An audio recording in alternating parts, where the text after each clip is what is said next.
Salam sejahtera bagi kita semua. Salam. Eh, kita patut bersyukur kepada Tuhan karena Tuhan sungguh baik. Haleluya. Hari ini kita sudah berada pada minggu yang pertama di bulan Agustus, ya. Dan ini semua karena kemurahan Tuhan. Haleluya. Mari kita meyakini bahwa tanpa Tuhan kita tidak bisa berbuat apa-apa. Hanya bersama Tuhanlah kita bisa melakukan banyak hal, ya. Bahkan kata firman Tuhan, perkara-perkara yang besar, perkara-perkara gagah perkasa bisa kita lakukan bersama Tuhan. Puji Tuhan. Pagi hari ini saya rindu kita akan belajar firman Allah tentang hubungannya dengan penebusan Kristus. Ya, ketika Tuhan Yesus menebus kita dengan darahnya yang mahal, Dia rindu kita menjadi orang-orang yang benar-benar mengasihi Tuhan, ya. Karena mengasihi Tuhan itu berarti kita melakukan kehendak Bapa yang di surga, ya. Kenapa ini penting? Karena ada ayat bilang begini, tidak semua orang yang berseru kepada Tuhan akan diselamatkan, tetapi mereka yang melakukan kehendak Bapa itulah yang akan diselamatkan. Jadi melakukan kehendak Bapa itu merupakan sebuah hal yang sangat penting dalam hidup kita. Ya, jangan kita abaikan melakukan kehendak Tuhan. Dan itu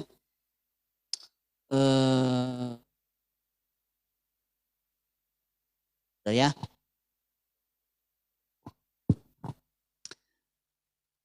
Kehendak Tuhan itulah yang akan membuat hidup kita berubah, ya, mengubah hidup kita dari hidup yang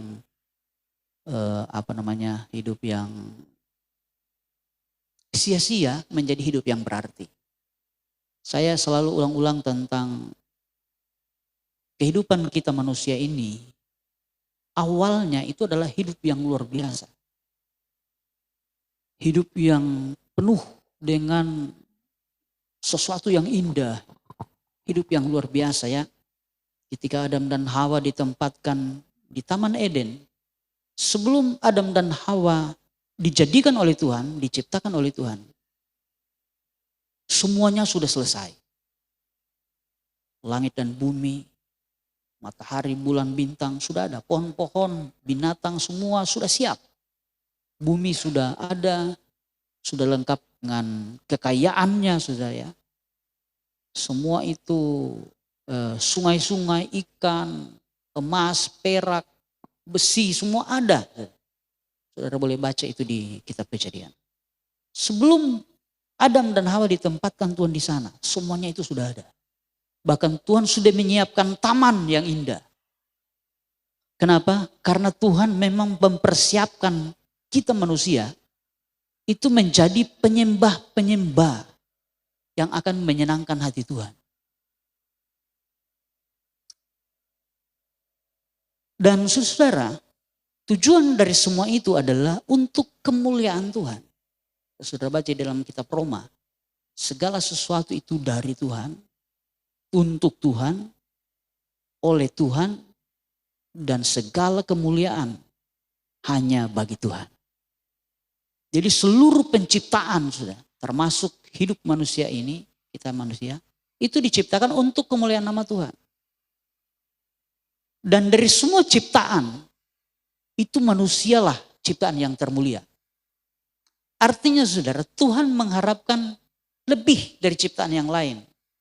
Itu kepada manusia untuk mempermuliakan namanya. Sekali lagi, Tuhan punya harapan lebih dari semua ciptaan yang lain untuk memuliakan nama Tuhan. Itu pengharapan Tuhan kepada manusia. Itu sebabnya saudara, manusia itu sangat istimewa di hadapan Tuhan. Dia diciptakan di hari terakhir dan di akhir semua ciptaannya. Karena semua itu akan menjadi fasilitas manusia untuk hidup. Dan tujuan manusia hidup adalah untuk kemuliaan nama Tuhan. Nah, ini harus kita sadari, sudah, kita harus mengerti. Agar supaya kita tahu posisi kita di hadapan Tuhan itu seperti apa. Jangan sampai kita punya posisi yang keliru, ya, yang salah. Kitanya hidup untuk diri kita sendiri, mencari kemuliaan pribadi, keluarga, dan golongan. Bukan itu tujuan penciptaan kita. Tujuan penciptaan manusia adalah untuk kemuliaan Tuhan. Jadi kalau engkau hidup, itu untuk kemuliaan Tuhan. Engkau membangun keluarga, itu supaya Tuhan dipermuliakan di dalam keluargamu. Kalau engkau membangun bisnis, usaha, Tuhan mau lewat bisnismu, usahamu, pekerjaanmu, prestasimu, karirmu, itu Tuhan dipermuliakan. Kalau engkau sehat, engkau punya kekuatan, engkau punya kemampuan, engkau punya akal, punya hikmat, bisa berbicara, bisa bernyanyi, itu semua untuk kemuliaan Tuhan. Jangan kita ambil untuk kemuliaan kita sendiri. Jangan. Tuhan tidak suka.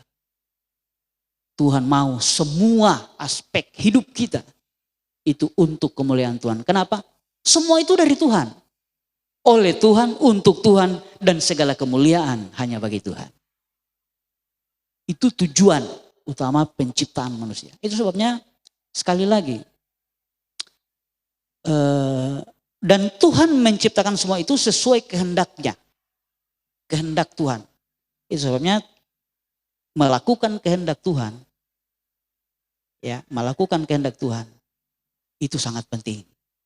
Karena hanya mereka yang melakukan kehendak Tuhan itu yang akan hidup kekal bersama Tuhan. Yang tidak melakukan kehendak Allah, Tuhan bilang sudah stop sampai sini jangan. Orangnya tidak bisa sama-sama. Tetapi engkau yang melakukan kehendak Tuhan, engkau akan hidup bersama Tuhan selama-lamanya. Kekal. Ya. Itu sebabnya saudara, ada hal-hal yang harus kita hindari dalam hidup ini agar supaya kita hidup menyenangkan Tuhan. Ya, hidup sesuai kehendak Tuhan. Nah, pagi hari ini saya rindu kita akan belajar satu bagian yang harus kita hindari. Jangan sampai kita menjadi orang-orang yang menyakiti Tuhan.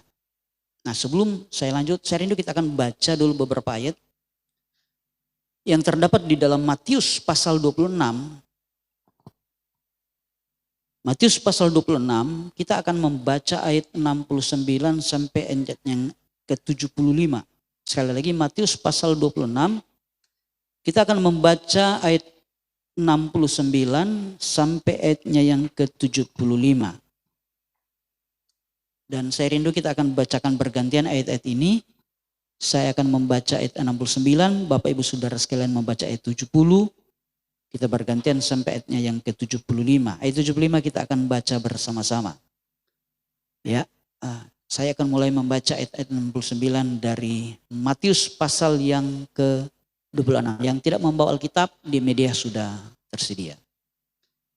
Berbunyi demikian. Sementara itu Petrus duduk di luar halaman, maka datanglah seorang hamba perempuan kepadanya. Katanya, engkau juga selalu bersama-sama dengan Yesus orang Galilea itu.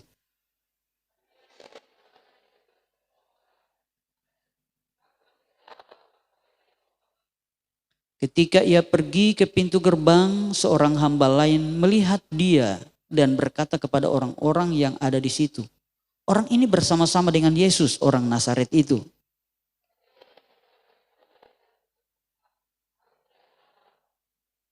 Tidak lama kemudian orang-orang yang ada di situ datang kepada Petrus dan berkata, pasti engkau juga salah seorang dari mereka, itu nyata dari bahasamu.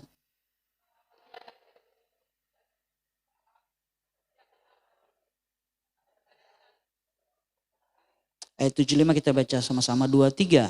Maka teringatlah Petrus akan apa yang dikatakan Yesus kepadanya. Sebelum ayam berkokok engkau telah menyangkal aku 3 kali. Lalu ia pergi keluar dan menangis dengan sedihnya. Puji Tuhan, silakan duduk Bapak Ibu Saudara sekalian. Kisah ini adalah bagian kisah di dalam waktu Yesus akan disalibkan untuk menebus dosa kita semua. Ya, ini adalah bagian kisahnya. Yaitu ada salah satu orang murid dari Yesus yang hidup bersama Yesus kurang lebih 3,5 tahun. Berjalan bersama Yesus, makan bersama, melihat mujizat. Dan semua hal dia alami bersama Tuhan. Tetapi sebelum Yesus disalibkan, Petrus menyangkal Tuhan 3 kali sebelum ayam berkokok. Saudara, ketika Petrus menyangkal, ini bukan tidak diketahui. Dia sudah tahu. Karena Yesus sudah memperingatkannya. Yesus sudah memperingatkannya. Tetapi Petrus melakukannya. Petrus ini gambaran kita anak-anak Tuhan. Seringkali Tuhan sudah seringkali memperingatkan kita. Bahkan mungkin bukan 1-2 kali, mungkin berkali-kali. Tetapi kita selalu melanggarnya. Mari kita harus sadari hal itu. Jangan lakukan itu karena itu menyakiti Tuhan. Kalau Tuhan peringatkan, sekali lagi, kalau Tuhan sudah peringatkan, jangan kita ulang-ulang lagi. Petrus itu seperti itu. Akhirnya dia sangat sedih. Di ayat yang lain dikatakan begini, ketika ayam berkokok di Injil Lukas, dia teringat akan, dia menatap Yesus. Dan Yesus menatap dia. Ketika mereka saling pandang, Petrus ingat, oh iya Yesus bilang, sebelum ayam berkokok, engkau sudah menyangkal aku. Ketika dia teringat itu, dikatakan dalam firman Allah, dia pergi dan menangis terseduh-seduh. Saudara, seorang bapak yang menangis terseduh-seduh itu berbeda dengan seorang ibu.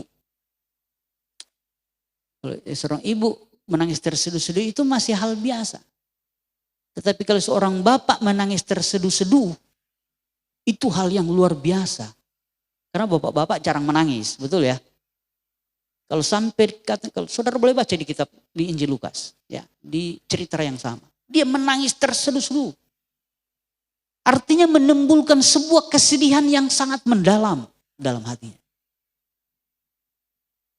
Kenapa? Karena dia sudah menyangkal Yesus. Dengan kata lain, saudara, begini. Penyangkalan akan Tuhan itu akan mendatangkan kesedihan.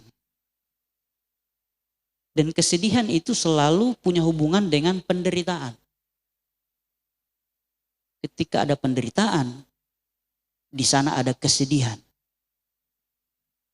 Itu anak basudara dorang. Ya. Penyangkalan akan Tuhan, sekali lagi, itu akan mendatangkan kesedihan di dalam hidup kita. Itu sebabnya anak-anak Tuhan, jangan jadi orang yang suka menyangkal Tuhan. Ini pesan yang sangat penting. Jangan menyangkal Tuhan. Saudara, di dalam Kamus Bahasa Indonesia, menyangkal itu punya beberapa pengertian. Yang pertama itu mengingkari atau tidak mengakui. Jadi menyangkal itu sama dengan mengingkari dan tidak mengakui. Jadi kalau engkau mengingkari Tuhan atau tidak mengakui Tuhan, Yesus adalah Tuhan, itu menyangkal. Atau yang berikut adalah membantah atau menentang. Dia suka bantah. Oh, ini bukan Tuhan ini bukan Yesus. Yesus bukan Tuhan. Suka membantah, itu menyangkal. Dan yang terakhir adalah Menyangkal itu punya pengertian menolak. Jadi kalau menyangkal itu mengingkari atau tidak mengakui, kemudian membantah atau menentang, kemudian yang terakhir adalah menolak. Itu suka menyangkal. Jadi jangan menyangkal Yesus, jangan menolak Yesus, jangan membantah Yesus, jangan menentang Yesus, jangan mengingkari Yesus, jangan tinggalkan Yesus. Ya, itu menyangkal. Kita jangan jadi seperti orang seperti itu. Karena itu adalah sumber kesedihan. Ya, saya tidak tahu apa yang akan membuat nanti kalau engkau menyangkal Tuhan, apa yang akan membuat engkau sedih. Mungkin penderitaan, mungkin sakit penyakit, mungkin kebangkrutan, mungkin macam-macam. Kehilangan relasi dan lain sebagainya. Pokoknya hal-hal yang buruk itu selalu mendatangkan kesedihan. Itu sebabnya jangan menyangkal Tuhan. Haleluya.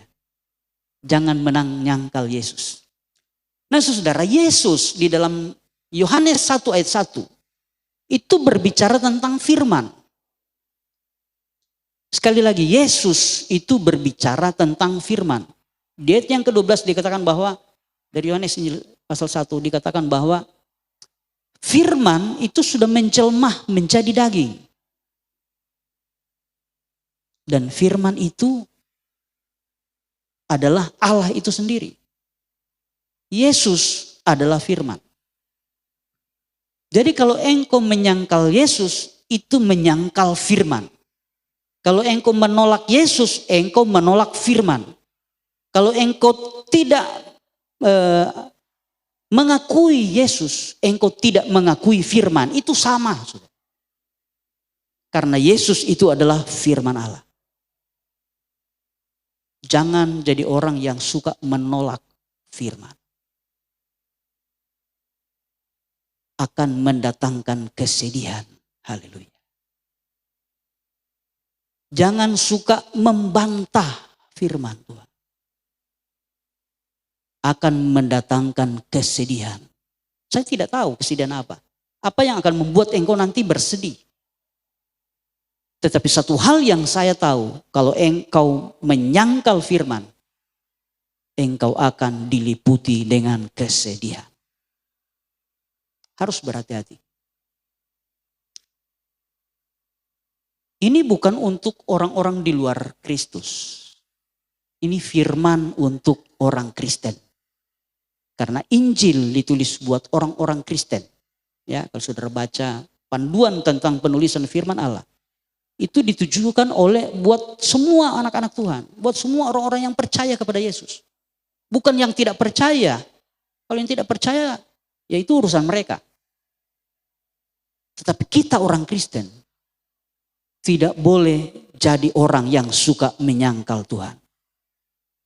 Suka menolak Tuhan. Tidak boleh. Yesus itulah firman Allah. Haleluya. Bapak Ibu Saudara sekalian. Di dalam Alkitab ada sebuah contoh tentang orang yang menolak firman. Ya, menyangkal firman Tuhan. Yaitu Raja Saul. Dan orang yang menyangkal firman itu selalu berawal dari sebuah perasaan kehilangan. Ya. Biasanya saudara, orang yang suka menyangkal itu kalau dia umpama kehilangan kepercayaan. Ketika ada seorang anak buah pancuri barang. Kong DP bos tanya, ngan ada ambe? Oh nyanda. Kenapa dia menyangkal? Karena dia takut kehilangan pekerjaan. Takut kehilangan. Akhirnya dia menyangkal. Kalau seorang anak sekolah babolos dan DP guru dapat tahu, DP guru tanya, ngan ada babolos kemarin?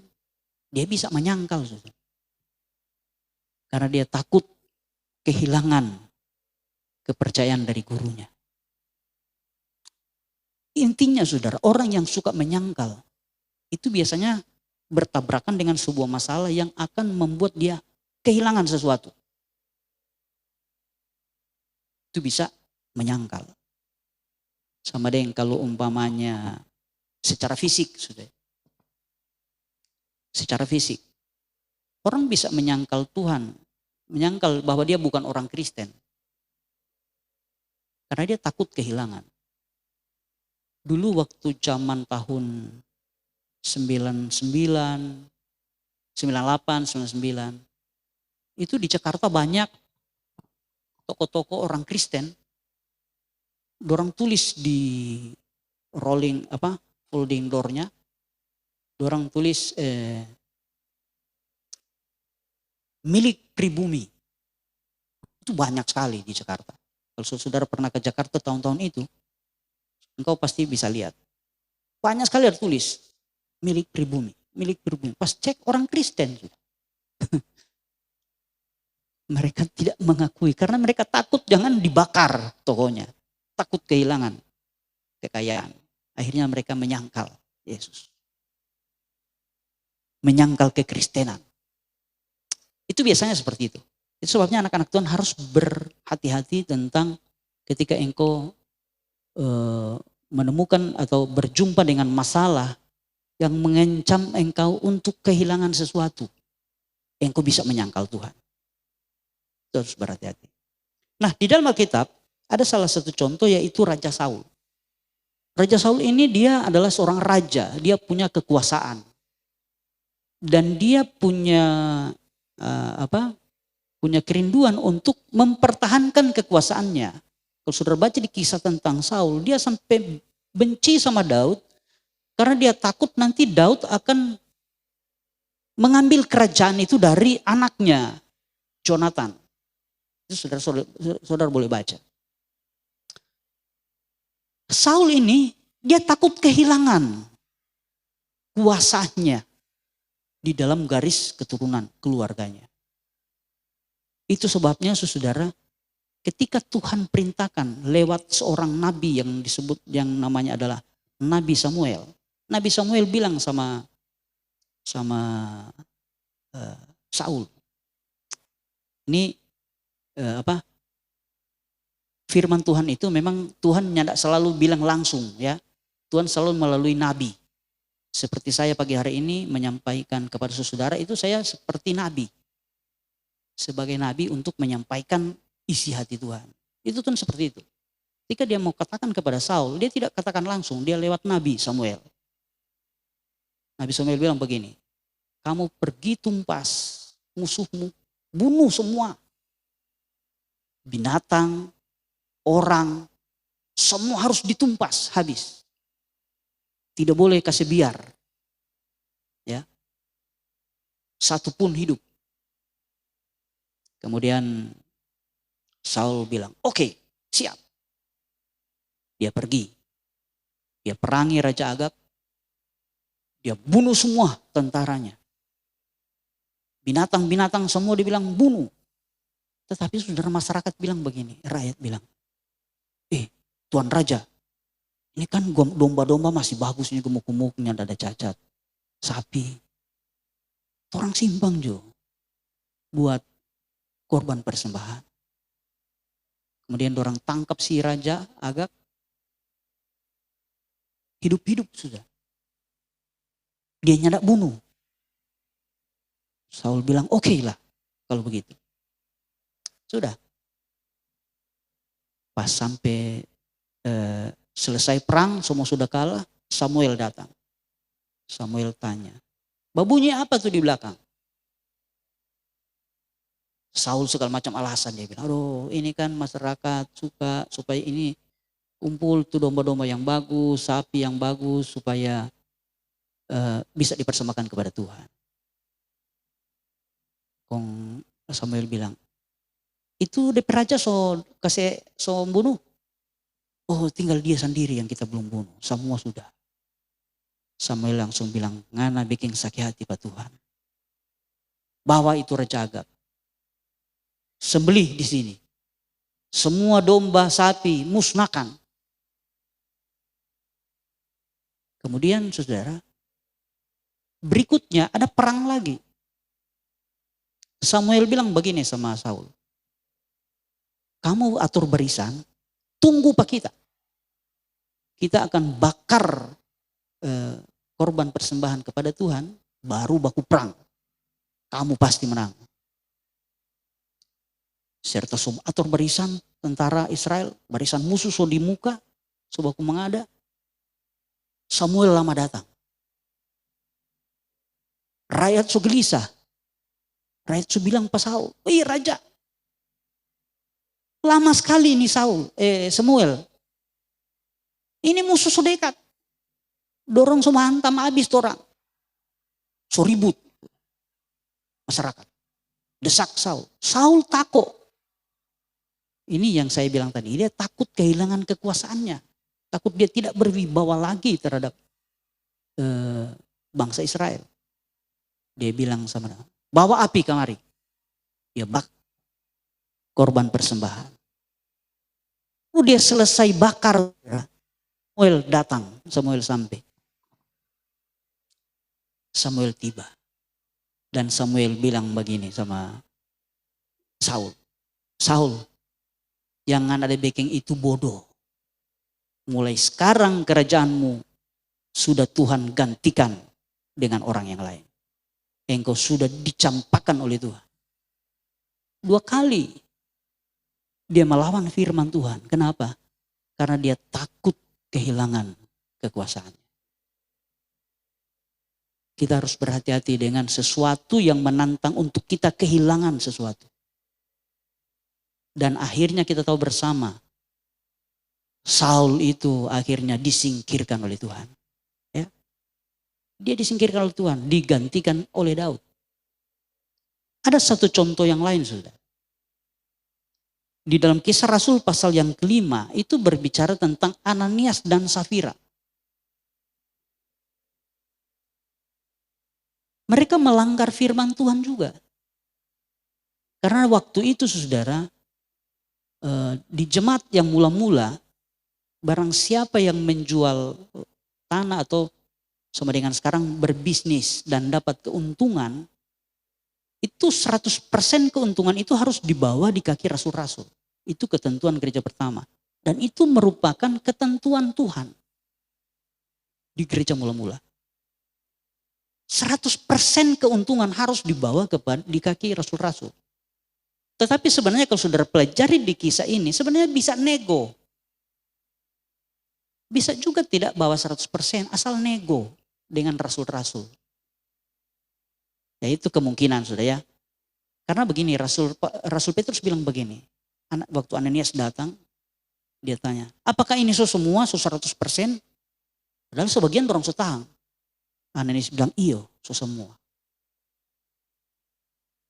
Petrus bilang begini, bukankah tanah itu sebelum dijual itu adalah milikmu, hakmu? Dan bukankah ketika itu sudah dijual, semua uang itu adalah hakmu? Artinya saudara sebenarnya bisa nego. Kalau kita mau pelajari secara itu maksud dari Rasul Petrus. Tetapi kenapa engkau berdusta kepada Roh Kudus? Artinya dia mengingkari firman Allah. Berdusta kepada Roh Kudus itu menyangkal Tuhan. Dan kita tahu bersama di dalam kisah itu Ananias itu meninggal dunia. Safira juga datang dan mati di bait Allah. Kenapa? Mereka menyangkali akan firman Tuhan. Sekali lagi, seperti yang saya sudah katakan tadi, bahwa menyangkal Tuhan itu akan mendatangkan kesedihan, mendatangkan penderitaan. Saul dan keluarganya menderita. Saudara baca kisah Saul, akhir kisahnya itu sangat tragis. Jonathan mati, kemudian Saul bunuh diri. Sudah. Sangat menyedihkan. Karena menyangkal firman. menyangkal Tuhan. Ananias dan Safira sama. Ketika mereka menyangkali, menolak firman Allah, mereka berakhir dengan situasi yang tragis. Itu sebabnya lewat firman Allah ini saya mau sampaikan kepada kita semua bahwa jangan menyangkal Tuhan. Jangan sangkali firman Allah. Yesus adalah firman Tuhan. Jangan menolak firman. Jangan membantah firman. Jangan mengingkari. Jangan. Kita harus berjuang melakukannya sebab itu adalah kehendak Bapa. Nah, sekarang firman itu apa saja? Kita sudah Kristen sejak kecil ya. Jadi kita sudah tahu banyak firman. Tetapi saya mau bilang begini. Kesimpulan dari firman sebenarnya hanya dua. Yang masuk di dalam hukum utama. Yaitu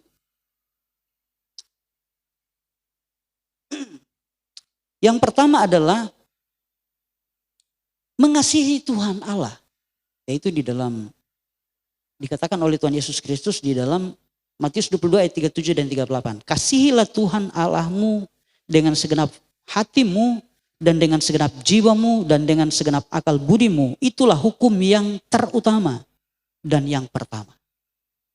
Jadi mengasihi Tuhan itu adalah hukum yang terutama dan pertama.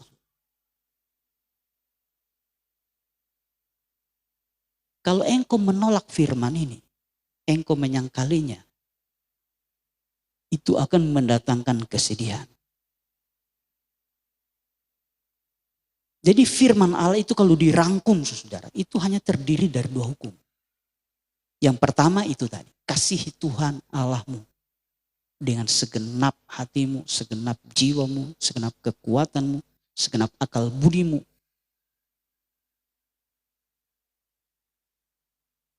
Pertanyaannya, mengasihi Tuhan itu untuk apa? Sebenarnya mengasihi Tuhan itu tujuannya adalah untuk membangun hubungan kita dengan Tuhan. Ketika kita mengasihi Tuhan, maka hubungan kita dengan Tuhan itu akan punya hubungan yang baik. Jadi tujuan mengasihi Tuhan adalah membangun hubungan. Supaya hubungan kita dengan Tuhan itu punya hubungan yang baik. Dan mengasihi Tuhan, praktek mengasihi Tuhan adalah beribadah. Itu sebabnya ibadah memiliki janji yang luar biasa, janji yang hebat. Kalau engkau beribadah kepada Tuhan, Tuhan akan memberkati roti makananmu, air minumanmu, dan melalukan segala sakit penyakit. Itu janji ibadah. Kenapa? Ibadah itu bukti kita mengasihi Tuhan. Omong kosong kalau kita bilang mengasihi Tuhan dan kita malas beribadah. Itu omong kosong. Orang yang mengasihi Tuhan, dia akan setia beribadah kepada Tuhan. Dan beribadah itu punya ketentuan-ketentuan. Memang saya belum sempat menjelaskan totalitas semua apa yang akan kita lakukan di dalam ibadah. Yang dituntut oleh Tuhan beribadah itu seperti apa. Tetapi yang pertama saudara, di dalam beribadah, yang pertama itu adalah kita harus mempersembahkan persembahan atau disebut dengan korban penghapus dosa. Itu yang pertama. Ketentuan di dalam beribadah. Kita harus mempersembahkan persembahan penghapus dosa atau korban keselamatan. Kalau zaman dulu, kita harus bawa domba, bawa sapi atau burung merpati. Tetapi ketika Yesus mati di kayu salib, korban itu diambil alih oleh Tuhan di kayu salib. Itu sebabnya kita tidak bawa sapi hari ini. Tetapi kalau engkau datang beribadah, engkau harus percaya kepada darah Yesus. Tubuh Kristus yang sudah dihancurkan untuk keselamatan kita. Jadi beribadah harus fokus di sana. Jangan cuma datang tanpa fokus. Engkau nyanyi-nyanyi percuma sudah. Engkau harus datang minta ampun dosa. Karena kita ini semua pembuat dosa. Sudah. Siapa yang so suci? Yang tidak ada. Kita jalan ke depan aja bisa berbuat dosa. Pikiran langsung kacau. Perkataan apalagi. Belum perbuatan. Itu saja setiap kali kita datang di dalam ibadah. Hal yang pertama yang kita lakukan, kita harus mohon penyucian hidup oleh darah Yesus.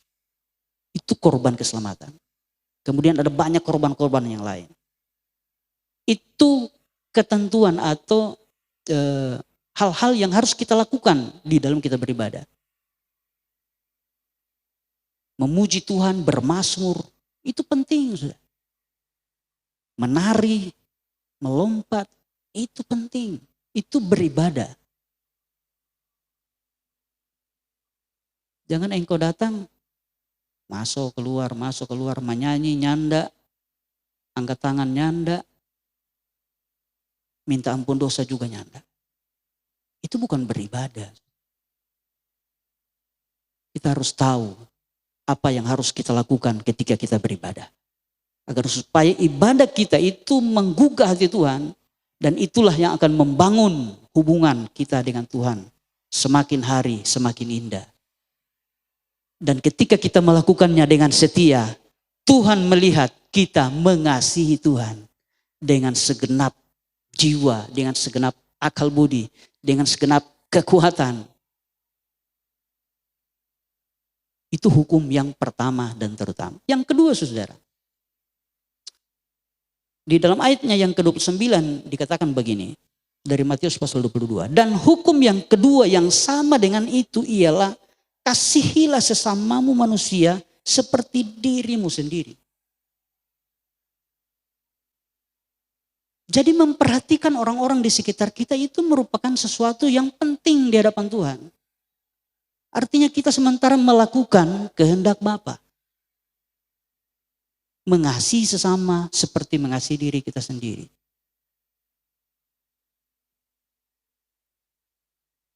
Seringkali saudara, di depan mata kita lihat orang yang menderita, kita cuek. Tuhan tidak mau seperti itu. Kita anak-anak Tuhan harus menjadi orang-orang yang peduli dengan orang-orang di sekitar kita. Apalagi ketika mereka menderita, mereka membutuhkan sesuatu. Atau ketika mereka jatuh, malah kita omongin. Kita obral di luar. Ketika ada kelemahan dari seseorang, kita gosipin di luar. Saudara pikir Tuhan senang lihat seperti itu? Tidak. Tuhan sedih. Artinya kita tidak punya hubungan baik dengan sesama kita. Kita tidak mengasihi sesama. Seperti mengasihi diri kita sendiri. Mengasihi Tuhan, kurangnya mau tidur di gereja. Mengasihi Tuhan luar biasa. Ibadah tiap hari, beston. Mar orang susah di sebelah, dia cuek. Tidak pernah menolong. Tuhan mau kita harus seimbang. Haleluya. Tuhan mau kita harus adil. Mengasihi Tuhan dan mengasihi sesama. Itu harus kita lakukan bersama-sama. Saya percaya Tuhan disenangkan, Dia pasti memberkati kita sekalian.